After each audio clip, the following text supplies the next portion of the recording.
Now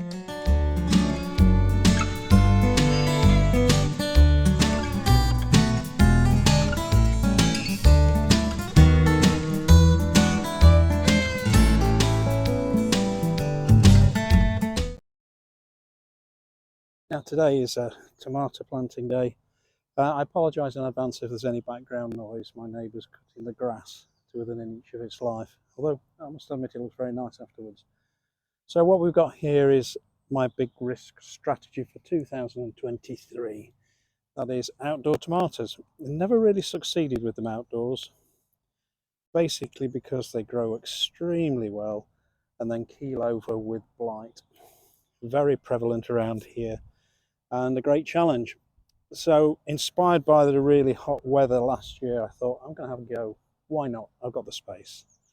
So what we've got here is a variety called, that I'm planting at the moment, called Burlesque. It's one of the beefsteak varieties. And the remaining stock, which is in the background, and I'll show you a quick overview of them later, is San Marzano, which is your typical tin tomato. You know, the ones you get in a tin? Great for passata. Another variety, the third variety I'm growing, is a variety called Black Moon. So what we've got here is some very nice till soil, and all I'm going to do with these is to simply dig a hole, which of course you need to do, and wallop it in. So there we go, one hole. Now all these tomatoes, these outdoor varieties, are indeterminate varieties, and that basically means that they will carry on growing upwards and upwards and upwards, i.e. they're indeterminate. The opposite effect is the determinate, and they tend to be the bush varieties. So these are cordons, which you might know them as, growing them as cordons. I'm going to plant them fairly deep, and they will need to be supported with a cane, which I shall add later. I'll pop in the label next to it so I know what it is. That label will go on to its support shortly. And the next variety we've got here, I think we've got rid of all the Burlesque. Correct. Oh, wait a minute, we want to cross here. Come back here, you little devil. And I'm planting them at 18 inches apart, roughly. This is my measuring stick. So I'm going to put a mark in the ground there, a mark in the ground at 18 inches, and where those two lines intersect is where the next one goes. Oh, about here. The old stubs that you can see here are roots of brassicas from last year, which I've left in the ground. So, one more hole. You see, the soil looks quite nice, actually, nice and moist. Now, watering and feeding these tomatoes this year is going to be a challenge, undoubtedly. They'll get fed with something like a quarter to a half strength feed at most intervals.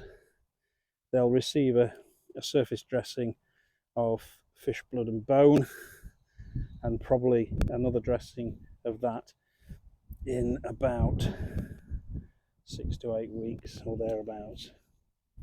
There you go. Get my pots together, and in with the label Lasque Burlesque. And I'll carry on with these now until they're done, and I should end up within the region of about 20 plants. My 2023 gamble.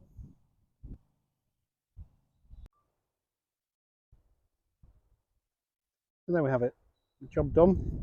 23 tomato plants in for this year, and we'll see how they go.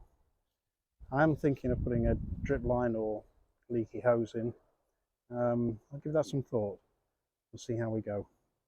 But they're all looking pretty healthy, all grown from seed, and we wish them the best. Come on, grow. No blight, please, no blight.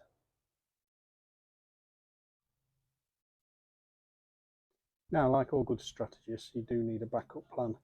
And my backup plan is to grow a few tomatoes in pots, and you'll see there a variety called Sun Gold that's in a 15-litre pot. And I've also got Shirley, Moneymaker, I believe, and these, I didn't grow these from seed, these were purchased, I just couldn't resist. And directly in front here are some tumbling tomatoes in planters suspended from the roof of the greenhouse. So that's my backup plan. I do intend to have tomatoes this year. Under any circumstances, I've got to have tomatoes. So we'll see how the outdoor ones go, and I'll let you all know what happens, what transpires. But this is the backup plan. Once I've got the rest of the plants, you'll see some work to do here. Maize to put out. I want to get that out today. Runner beans at the back there, they've got to go out. Oh dear, oh dear, oh dear. And I've got chilies to pot up into 10-litre pots. I've got a busy time ahead.